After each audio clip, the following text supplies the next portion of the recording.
Wednesday, everyone. It is Wednesday, March the 1st. This is Roxanne Harris here, the Audacious Wellness Warrior, joined by the ever lovely Robin Parr.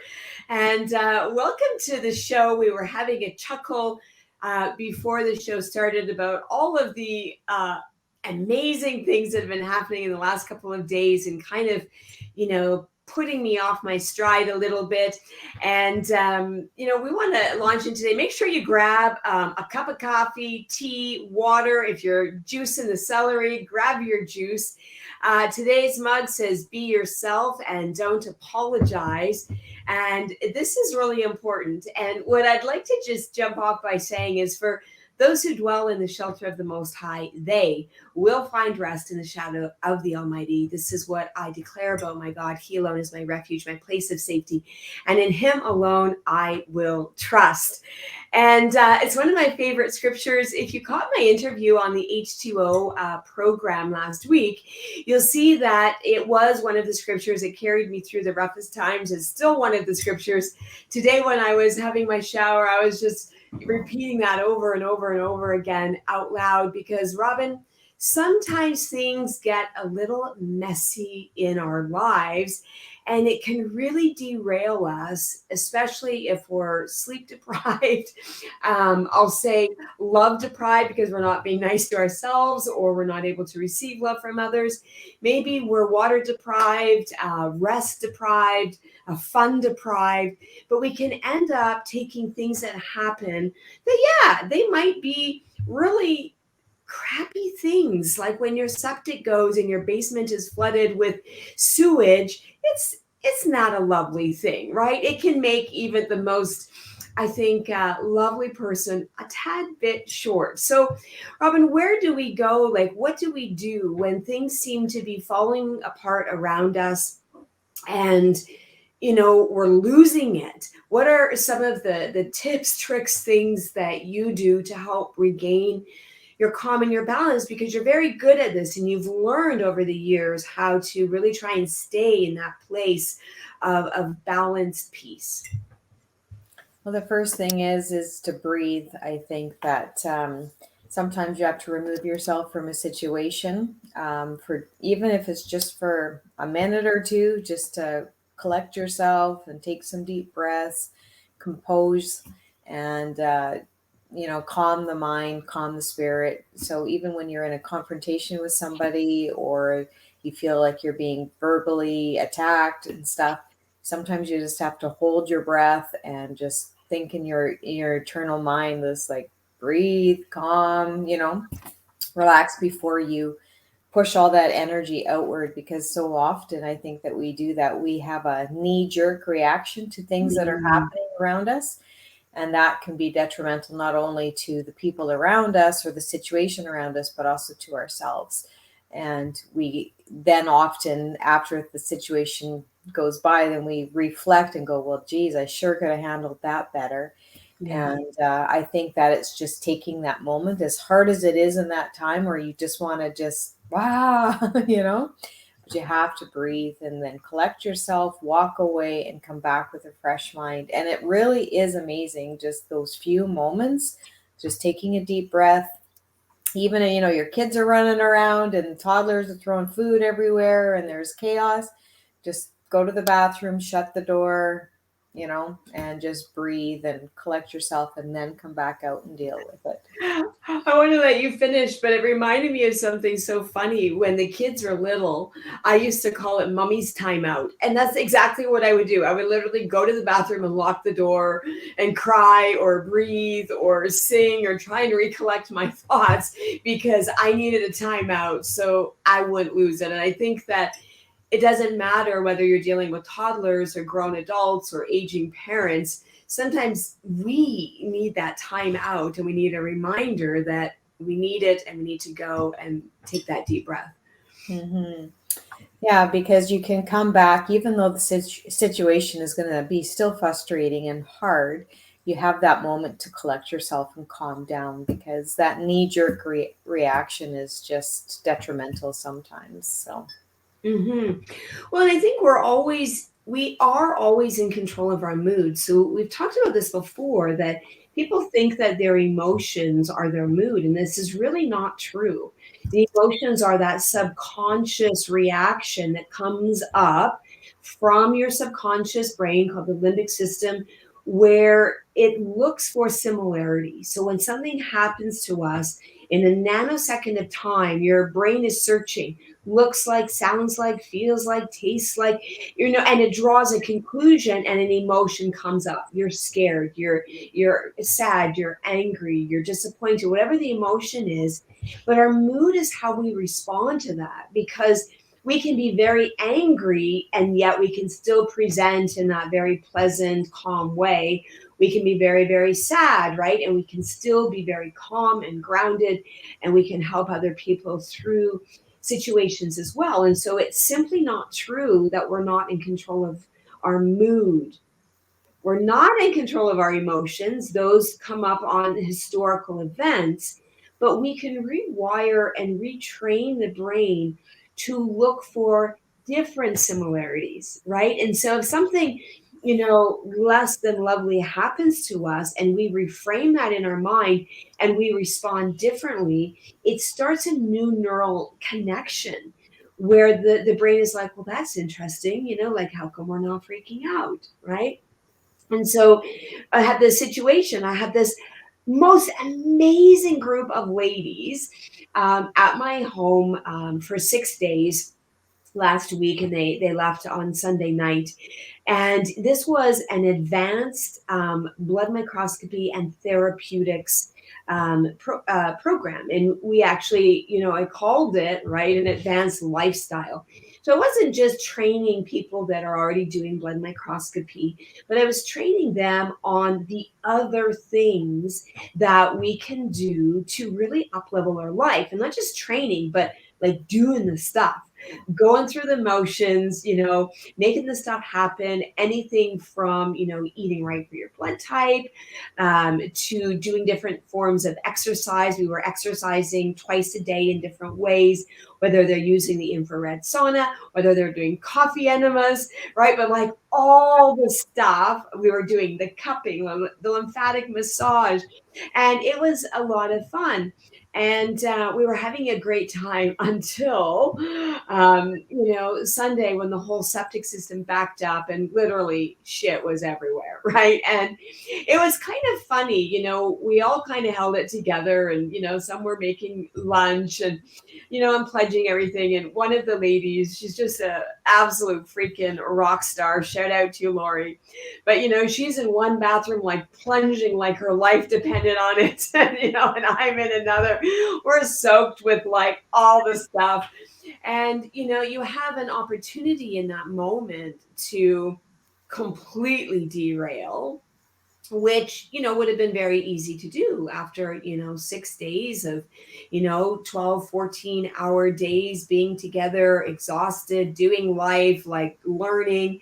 It's very easy to be in that position, right? You have lack of sleep, right? You're tired, your brain is full, but you always have a choice, right? And so, maybe I wasn't, plunging with a smile on my face, but I'd like to say that I didn't, completely freak out. We went on with our course and we finished in a really good way. But, sometimes those things can really, eat your lunch for that day, that week, that month, and you can really become that, witch with the bee that people really don't want to be around. Of course, my energy shifted, and people could, likely feel that I was a bit tense in that moment, right? But we have to shift. We have to make that conscious effort. And the more we do that in those challenging times or seasons, the more we are rewiring our brain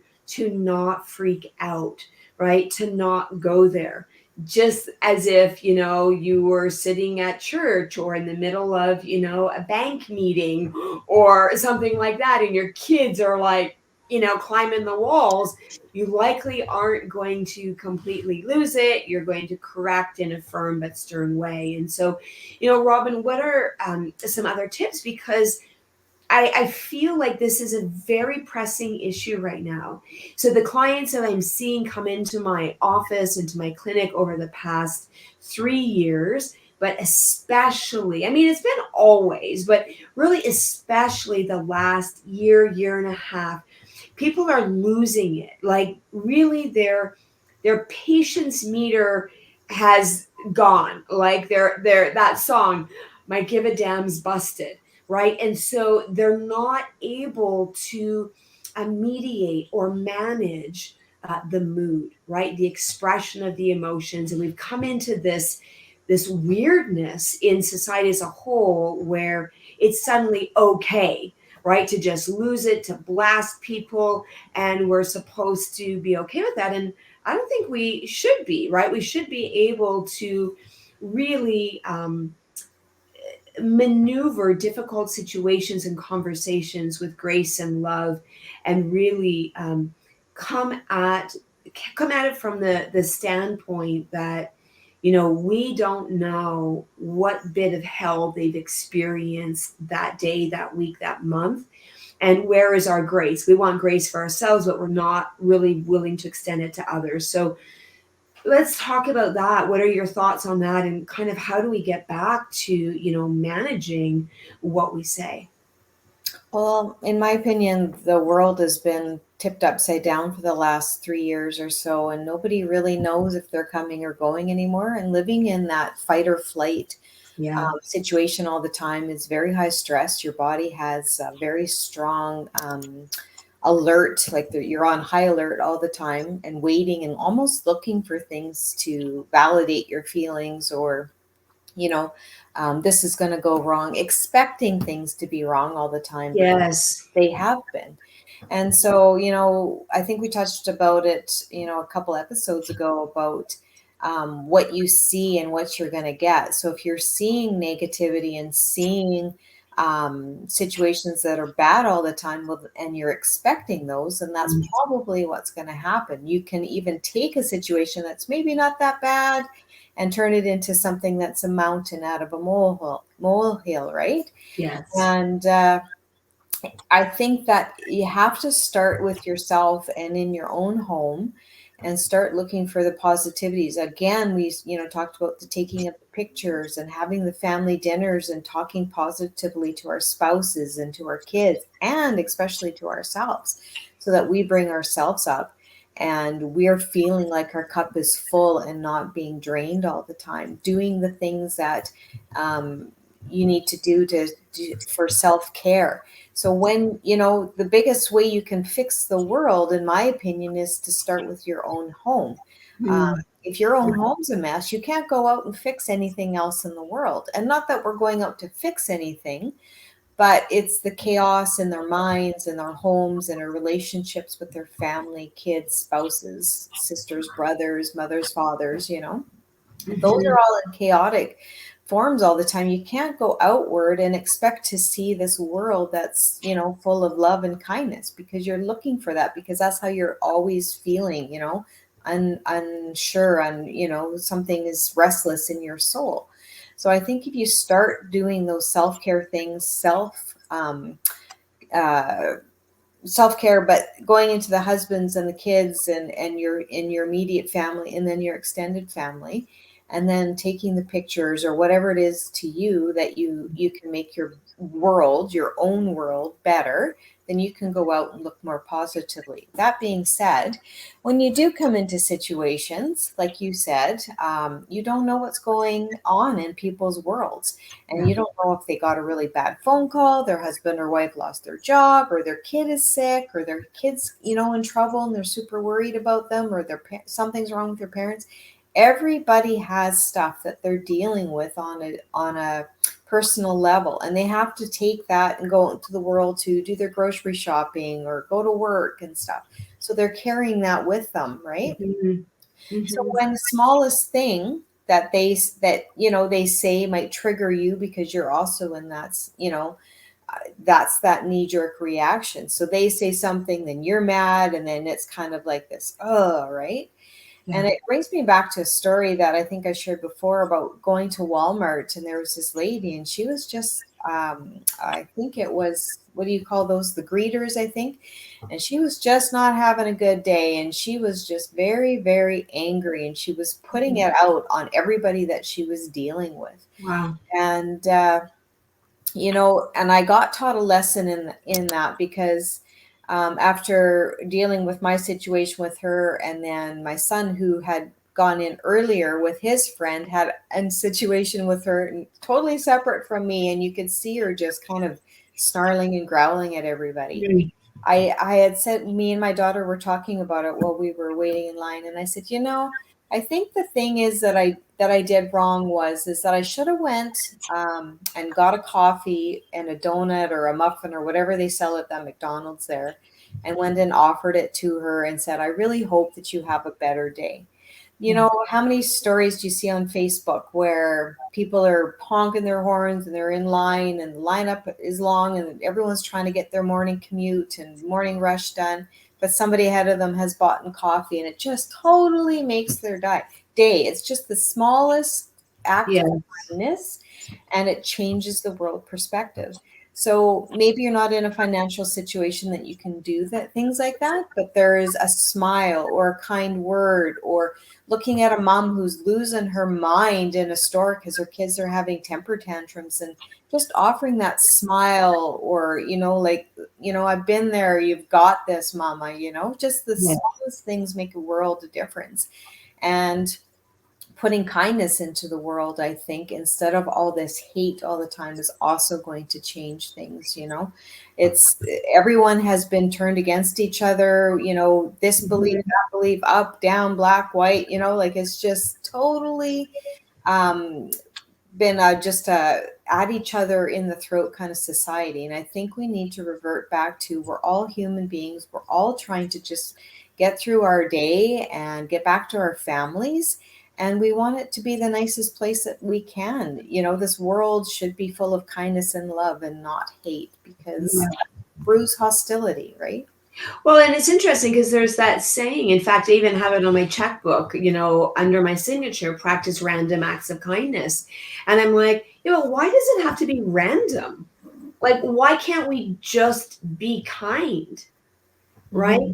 And, Hmm. move the ego out of the way, move your demands out of the way, and just, be fully present in the moment with that person, leaning in, listening, engaging, be the light in the world, right? Be the one, right? Because that, People, like, they say, well, I'm always doing for everybody else, and nobody does anything nice in return for me. I'm not getting any coffees, and I'm not getting any this or that.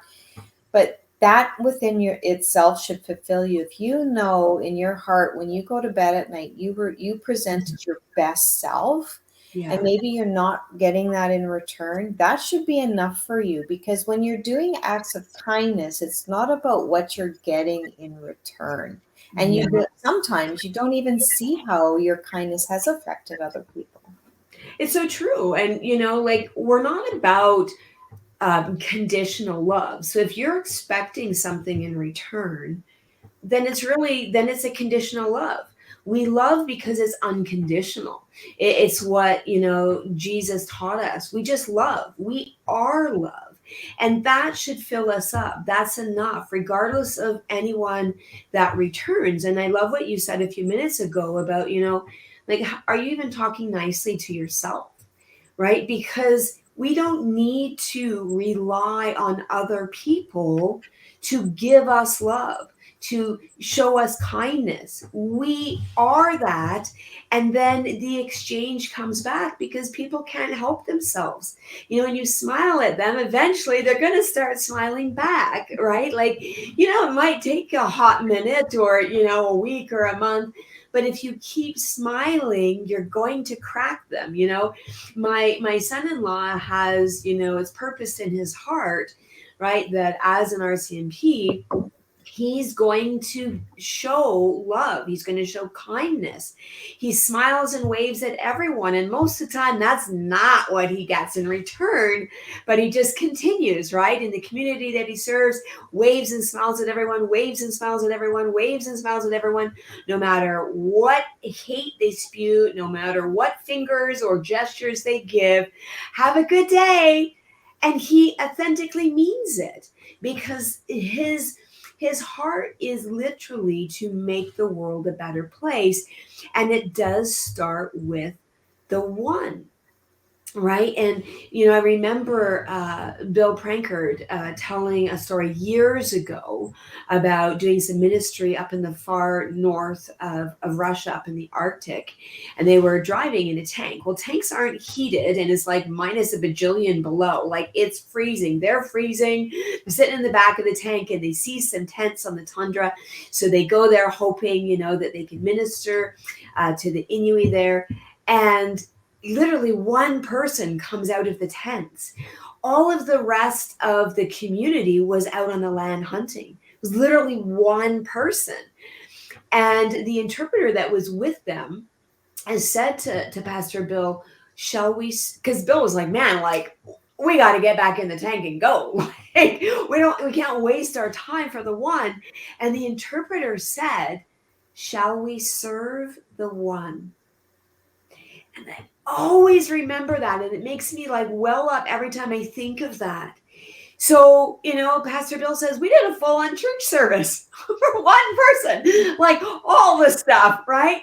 And the most exciting part was that, they had an altar call at the end. And they had 100% conversion. He totally gave his life to Jesus, which was really amazing. But a few years later, they were back more in the spring and they were traveling through the tundra and they came across a community and they're like, awesome, right? Let's go and minister to this community. The whole community was saved already. They all had Bibles. They were so excited because the one told all, right? And so think about this in the concept of your own life. Right? If you're the one, if you're the light in that person's day, it's very likely that there's going to be a huge shift mentally, emotionally, soul, spiritually, and they're going to take that and perhaps change, right? Bless, right? Love on a whole community, a whole class, a whole, whatever's going on. Like, it's so amazing. And you said talk nicely to yourself. And I'm not sure if people of our listeners are familiar with the work of Dr. Emoto. He's a Japanese scientist who studied water. And you can check out his stuff online. Whoops, I'm going to type it in here in the comments that you can see his name there. But Dr. Emoto, just so fantastic. So if you look up his work, there's a lot of pictures where he took water samples from various bodies of water around the world and looked at them, a water molecule under the microscope. And the more polluted the water was, the more distorted the shape of the water molecule. So similarly to a snowflake, if you've ever seen a frozen snowflake, that's a droplet of water, right? And snowflakes are beautiful and they have crystalline structures and they're very symmetrical and they're just gorgeous. But what we saw in his work was that when the water was dirty and contaminated, it wasn't crystalline, it was deformed, it was distorted, the color of the water was off. And what he also then discovered was that if he took that water that was filthy, dirty, and he started speaking, I love you, you are beautiful, you are kind, the water literally changed back into that beautiful crystalline snowflake appearance. And similarly, when he took beautiful, pristine water, maybe from a spring up in the north where, the water's unpolluted, and he started speaking really nasty, you're so ugly and dirty and evil, the water changed into these grotesque, almost like Frankenstein molecules. And so we can really relate that to ourselves. I mean, we're like 70+% water. If you're dehydrated, you're probably not that much water, but you should be, right? And so think about, Robin said, talk nicely to yourself. Well, what if you're saying those ugly, horrible things over yourself? How do you think that's changing the molecular structure of your body? And if you are unwell, right, maybe you should start speaking lovely things. My body is beautiful, right? I am beautiful. I am radiant. I am strong. I am healthy, right? All of the things that I am compassionate. I am loving. I am kind. And see how that shifts and alters the physical shape of your body, right? And we know we've got tons of scientific evidence that supports this, that supports how positive self talk, right? Positive mindset can literally shift the functionality of the body as a whole and the cellular structure. It's just amazing. I've seen a couple of those videos and how they're talking to water and stuff, and certain trigger words and stuff can change and manipulate the shapes. So yeah, I can't believe it when I'm seeing it with my own eyes. But Well, I mean, I think that we have to look then further beyond that. And how are we labeling ourselves, right? Like, what kind of stuff are we wearing on our body that's giving our body maybe the wrong message? What about, what's on our mug, right? There's such a thing as, I think they call them just like intention stickers or something. You could probably look it up online, but they're literally, stickers that have positive thoughts on them that you put on your water bottle instead of, putting some kind of whatever sticker or saying that's pretty harsh, right? Why don't you put something that's positive and hopefully impact the water? And many people do this as well with crystals, right? And so they get like quartz or something like that, and they actually put it in their water vessels because these type of semi-precious stones are well known to also change molecular structures, right? To shift, if you will, the chemical composition, the structure of the water. And I think, in today's age, where if you're living anywhere where there's filtered treated water that's, chemically treated, you're subjecting your body to hundreds and hundreds of very toxic chemicals. And they're not little chemicals, they're using heavy doses of chemicals to try and clean or purify the water. But we know that, again, it's damaging that water molecule because of those chemicals. But you're also consuming all of the pharmaceuticals. So if you live in a city where the wastewater is being pumped into the river, but they're also getting the water from the river, right? You're consuming pharmaceuticals. So one of the reasons why so many people have high estrogens, despite the fact that they're probably, microwaving in plastic or whatever, right, is that it's well known that when you drink treated municipal water, you're actually consuming birth control pills. You're consuming high levels of, hormones. And then we wonder why, our hormones are off when we're trying to, do all the things to bring them back into love and into light and into order.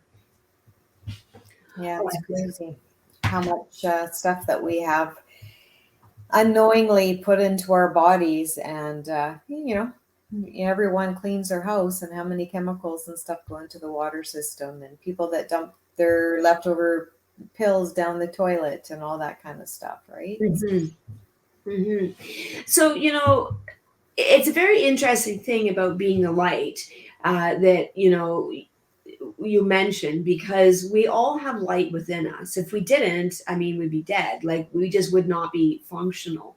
And one of the biggest shames, I think, is really when people hide their light, right? Like, there's this little sing song, at church, that we don't want to hide our light under a bushel. No, I'm gonna let it shine, right? And but we kind of soften our glow to make our energy more palatable, right, for those around us that seem to want to be stuck in darkness or negativity or stinking thinking or wrong mindset. But if we can enter into being fully who we were created to be, right? We're not going to have as many struggles with our life. When we're not living according to our design, right? And we're trying to be everyone else, we're always kind of at odds, right? It's kind of like, when our kids grow up and let's say they want to be whatever, they want to be a clerk at city hall because they always loved the lady there, right? And so they want to do it because they always had fun. And we're like, no, you have to go to school and be a lawyer. And then we push them to be that, and then they hate their life because it's not what they wanted to do. It's not who they were created to be. They come home grumpy from work because they're not living the life that was intended for them. So how can we encourage, each other? How can we encourage women to show up as their full authentic self? Well, I think it starts with mothers talking to their children and fathers. The conversations are very driven in certain ways, and we put labels and put them in little boxes and stuff. You should be doing this and you should be doing that. And we teach them, I think, at a young age, unknowingly. Of course, we're not doing it on purpose, but to be certain things. And we're putting, almost programs into them. And this is the path that you should go. And then they go to school and then they reaffirm that. And there's not a lot of self exploration that you're allowed to do in school. You're sitting at a desk and you're being Mm, lectured to all day and given the work that somebody else has decided that you should know and learn and, be able to function in society with. But there's not a lot of time for personal growth and exploration, like I said. So I think that as parents, that we really need to pump that up into our kids and allow them to be and discover who they want to be, because they go through school and it's just conform. yeah, Then they're 18 years old and they're supposed to know what line of work they want to be and who they want to be and stuff, but they've never really done any self exploration. So yeah. they might go to school and they think, okay, I want to be a nurse, but then they go to nursing and they hate it, or they're, I really don't like being around blood and guts all the time. It really bothers me. So Well, there, look at this. Let's take it one step further. Not only do they hate it, right? They continue because they feel guilty about hating it. And yeah, so they complete and they go on to work a job that they hate because they yeah, feel and then it guilty. shows up in their practice, right? So Yeah. their, the bedside manner fails and whatever. Like they're like, well, I'm making a good paycheck. How come, and I have all this student debt? You're right. It goes on and on and on. But they're not living their authentic life. They're miserable and they're putting it onto everybody around them because everyone around them can tell that they don't want to be there, right? Yeah. Especially in jobs where it's involving care. If you don't care, then don't be there. Like teachers, doctors, all the things that, people come to them in their lowest usually time. Sometimes it's high, like having a baby, but if you have a miserable, nurse with you while you're having a baby, well, that totally dampers your whole experience, right? Yeah. Had that. Yeah, so I think that the conversations need to change. And instead of trying to make everyone fit into a box and conform, and there's this job and this job and this pays the most, they've told us, before that, if you work in a job that you love, then you've never worked a day in your life because you Yes. love going to work. And so why aren't we trying to focus more on self exploration and who you are and who what things about yourself that you love, rather than going to school and having everybody tell you what you should be or what you should think. And that's why people are so confused now. There's no time to self-reflect unless and then all of a sudden you're in 20 and 30s and the people are going to yoga or spiritual classes or this and that, trying to find themselves because they think they lost themselves, but I question if they ever actually knew who they were. Ah, amen to that. And I think that that's like hitting the nail on the head, because right from the time a child is young, right, 4 or 5 years old, 3 years old, what do you want to be when you grow up? Yeah. Right now, I just want to play and have fun, right? Yeah. And I remember this so clearly when I was in grade 12, because my whole entire life, all I ever wanted to be was the best mom in the whole entire world. That was my life goal, right? That my kids are going to go to school. I would be waiting for them when they came home with freshly baked cookies and the milk. My house was going to smell like pine sol. I mean, obviously that's toxic, but my house was going to smell like pine sol because it was going to be clean and refreshing, right? And that was my goal. I was going to be that mom who was, always there and driving them to all this stuff. That was my goal. So in grade 12, when I was being pushed, well, what are you going to university for? And I'm like, university? I've never given that a thought in my entire life. And then I was pressured, right? It was like, well, yeah, but you're so smart and look at your grades. Like, you need to go to university. And I was like, I do? Right. And then I felt pressure to go to university because I was smart, right? Instead of pursuing my goals and my dreams, which was being a mom, right? And, we don't know how that would have changed or panned out, of course, right? Who knows, right? Maybe I would have, been a mom for a few years and went back to school and still ended up doing what I'm doing. But the reality is we can have so much external pressure and pressure to perform or conform for someone else's goals, dreams, desired, lost dreams, lost life, that we don't live our own life. Yeah. Yeah. Nobody else walks in your shoes, ladies.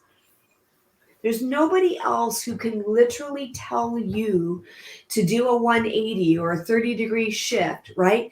We can help you, we can encourage you, we can ask you questions, but everybody has to find for themselves who they are and what makes their heart sing and their spirit soar, what makes them come alive, so that they never work a day in their lives. Mm-hmm. This is what Robin said. It's not that you're not working, but that your work isn't work because it fills you, fuels you, makes you come alive. It excites you. You're able to use all of your giftings and talents, right? That's the kind of work that we want to do. And if everyone was doing that, what an amazing world we would have. Mm-hmm. Yeah. Yeah. And I think that is this, the saddest part about, people looking at the aging population. You just wonder how many of those actually lived a life that they loved. And I mean, of course, they love their families and their children, and they've had great memories. But I mean, were they their authentic selves? And Yeah. how many programs were put onto them? And like, it's not, I don't think, maybe from an outside perspective, teachers and government and things like that, they have a certain way that they want the world to look like. But in the home, we should be encouraging more and having those conversations more, encouraging children to be authentically them. How you start that conversation, or when you start the conversation, immediately. Yeah. If you know about it, you don't unknow about it, right? So you got to, think about, okay, I've learned this today. Maybe I should be changing my conversation with my children.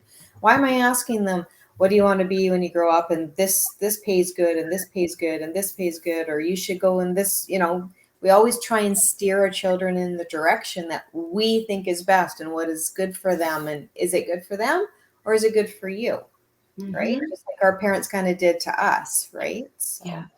Well, sometimes it's the wording of the question, right? So right now there's a really bad question, going around. And honestly, I'm at my breaking point for this question, and people are asking the question. And a lot of these board games that you can buy also have this question on it, and it says something like, would you rather be a boy or a girl? Really, that's not actually the right question. That's a bad question. The question is, what do you like the most about being a girl? What do you like the most about being a boy? What do you value most about girls or women? What do you value most about men or boys, right? It's the wrong question. And it's a leading question that really causes some really dysfunctional shifts in the spirit, in the soul, in the psyche, in our actions. And our whole world, our families, our communities, our neighborhoods, our cities and countries, they revolve around asking right questions, right? And once upon a time, and we know that any psychotherapist, any transformational guru, anyone who's doing inner work, the one who gets the results is the one who asks the right questions, not the bad questions, the questions that cause you to internally reflect on what you value the most about yourself, about your life, about the world around you, not silly, ridiculous questions. Right. And I'm really, like I said, I'm at my breaking point with this question. We've jumped off the cliff of Mount Everest, and we're free falling at an exponential rate and messing up our children at a very, very young age. Let the kids be kids, right? Just because a child says, I want to be a boy like my brother, doesn't mean they want to be a boy. Can we please get real with this? Because I would imagine that most women at some point as a child wish that they were a boy because they saw qualities or things that they liked. Boys were stronger, right? They didn't get beat up, right? Maybe they got to do special things with their dad, like go fishing or play hockey. And so sometimes this is what children mean when they're saying that. It's just they don't want to physically be transformed and changed into a boy. They're seeing qualities or characters or things that they feel like they're missing out on, right? That they really value, right? Everyone is different. Maybe a boy says, they want to be like their sister because, well, how come, they don't have to, do the heavy chore. They don't have to take the garbage out. Girls don't have to take the garbage out. So now I decided I want to be a girl because I don't want to take the garbage out. But parents, mothers, come on, stand up and ask the right questions. Don't be afraid of asking your child a question, because questions cause an internal thought process and a reflection, right? Where we can come to good, solid answers. We must challenge what is going on in the world right now. In case you've missed the boat, this is not a good thing. Very young children are having life-altering surgeries, and it is no surprise that many of these children, after a few months, after a few years, are like, oh my gosh, what the heck did I do? And that's not what I want to have done. And now look at me. Please, I beg you, our whole life is founded on values and principles and beliefs. When we are talking about gender, this is not a sexual preference. And I'm going to shout this loud for the whole world to hear. There is a very distinct difference between whether you have X chromosomes or Y chromosomes versus whether you choose to be sexually active in some other way that's outside of your given gender.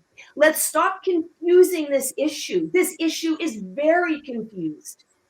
It is not the same conversation. There are medical treatments that if you are born as a woman who wants to be a man and calls yourself a man, and maybe you've had some alterations, and you give medication that's meant for a man to a woman, you can mess them up. You can cause major damage, and the vice versa is true. Medically speaking, we need to know what your God given born gender is. Your gender has nothing to do with your sexual orientation, and we really have to get a handle on this. Mamas, you're not standing up. And I've seen this hundreds of times over because you're afraid of losing your child. When your child is doing that kind of thing, you've already lost them. Let me be perfectly clear. There's a disconnect in the communication. There's a young boy that's about an hour and a half from me who goes to a Catholic school. This has been somewhat covered in the news. And he goes to a Catholic school, and just a few months ago stood up and made a very public statement that we needed to defend the girls, because their school decided that if a male said that they wanted to be a girl, that they could use the female washrooms. And this boy said, that is not right. Like, girls are going to get hurt because guys are just saying that because they're perverted and they want to be in the girls' washroom, and it's going to go down a wrong path. And because he's Catholic and goes to a Catholic school, and he said, but we're taught in the Bible, we're taught it, our religious classes, that there's only two genders. So what the heck is going on here? And guess what? He was suspended from school for the rest of the year. So he tried to go back to school, right, to say, well, I shouldn't be suspended. Like, this is very wrong. And they called the police and they arrested him. He got arrested for standing up for the rights of his fellow students, which happened to be girls. Wake up, wake up.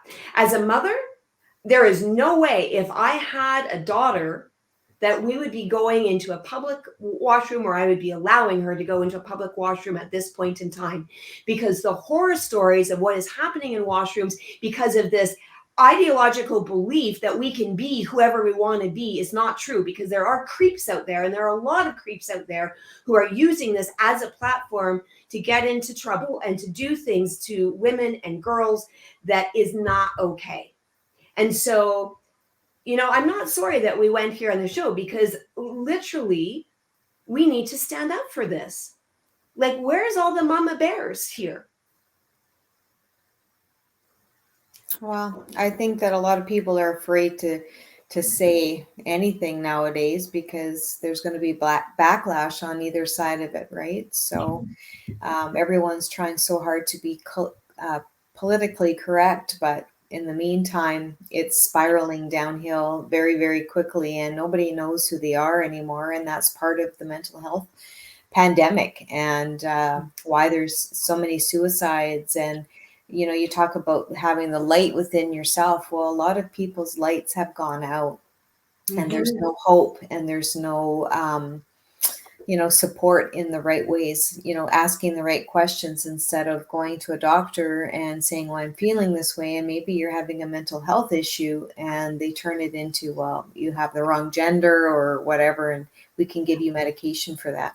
But in reality, what they're doing is they're sterilizing our young people. So call a spade, Robin. I mean, moms, wake up. This is what's actually happening. The younger generation is being sterilized, and we can go into all of the other ways that this is happening as well, especially from the xenoestrogens that we're getting through our plastics, and the soy in our foods, et cetera. But this is what's happening. Like, who's going to produce the next generation when the generation that's being born, by and large, is sterile right now? And I can say this as a healthcare practitioner, that this generation, 20 to 30 somethings, 20 to 35-year-olds, they're virtually sterile. And guess what? It's not the women, it's the men, right?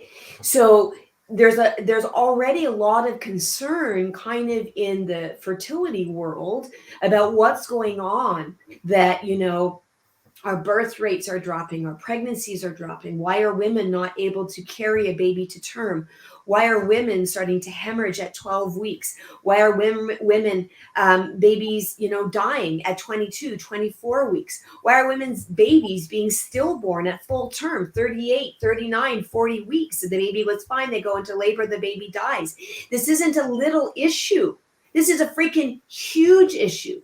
Doctors locally, hospitals reporting where they might have 2 stillborns a year, 18 stillborns in 1 month. Ladies, I beg you, do some research, dig around, figure out what's going on. Have those conversations. We talked about talking nicely to yourself, being the light to the world, asking the right questions, asking more questions, right? If it feels weird and it feels like, man, this doesn't sound right, look like, feel right, ask the questions, right? Look at what we're feeding ourselves, our children. Just because they sell it in the grocery store doesn't mean it's food. And it certainly doesn't mean that it's healthy for you, right? Like, get back to nature, get back to making your meals. Remember when you used to eat and it was literally like, there's the meat, there's the vegetable, there's the starch, right? That's what it needs to be. We don't need to ask what are the ingredients in the steak because it's actually just a steak. We don't need to ask, well, what are the ingredients in the chicken? Because it's literally just the chicken. But if you go to the store, I challenge you, look at the ingredients on those chicken breasts you're buying. Why are there ingredients in the chicken breast? Is it not just chicken? Not in most cases. Not in most cases. So why are you buying, first of all, the animal products that don't have the Canadian flag on them? Why are you buying your meat products, your dairy products that are being imported from the US, which is well known to use antibiotics and hormones and flavor enhancers and whatever else? Buy the real food. Canada, we have much stricter regulations on how our animal products can be produced and manufactured. Boycott the stores that aren't selling Canadian. We're putting Canadian farmers out of work. Why are you going to Walmart and buying your meat and dairy that's coming from the US? Right? When you go to the grocery store, this is very popular right now. Most of the meat products in the grocery store no longer have the Canadian maple leaf on them because they're not from Canada. And I've asked the butchers in the stores, and I'm like, is this from Canada? Because I don't see the little maple leaf on it. And they say, I don't know. I'll have to go and check. They're the butcher. And then they come back to tell me, no, it's not. So then I tell them that I would appreciate in the future if the only meat they carry is from Canada. And I talk about the regulations on that. So I buy my meat locally from a local butcher who actually goes to the farms and chooses the animals for their quality, for their health, for their vigor, and because they know how they're being treated. So we can do better, ladies, and it starts with us. It starts with being the one. It starts with standing up. It starts with being your own version of the best you that you can possibly be, and not settling and not allowing all of this weirdness that's going on to just be the new fact of life. It's not. Once upon a time, honestly, if your child came home and said that they wanted to be, a cat and they wanted to eat out of a cat bowl and, go to the bathroom in a litter box, that would not have happened. Now we have litter boxes in our school bathrooms, and this is really not okay. I'm going to leave it there for today because, I'm getting a little bit excited about, how we can stand up and show up as women in our world. But I just encourage you, be the best you. And like Robin said, do some self-reflection. Figure out what makes your heart sing. What makes your spirit soar, and why are you not doing that? Any last minute thoughts, Robin? Yeah, when your light is shining bright, it draws others and encourages them as well. And you never know what kind of impact you're going to have on people. So is it going to be a positive one or is it going to be a negative? Amen. So, Father, in the name of Jesus, I just speak peace, blessing, joy, hope, love, kindness, energy over every single woman. We ask, Lord, that they would just have a fantastic day and truly let their light shine in every way possible. And we just thank you and we give you all of the glory in Jesus' name. Amen. Thanks for joining us, and catch us next week here on the kitchen table. Remember to live well and be audacious.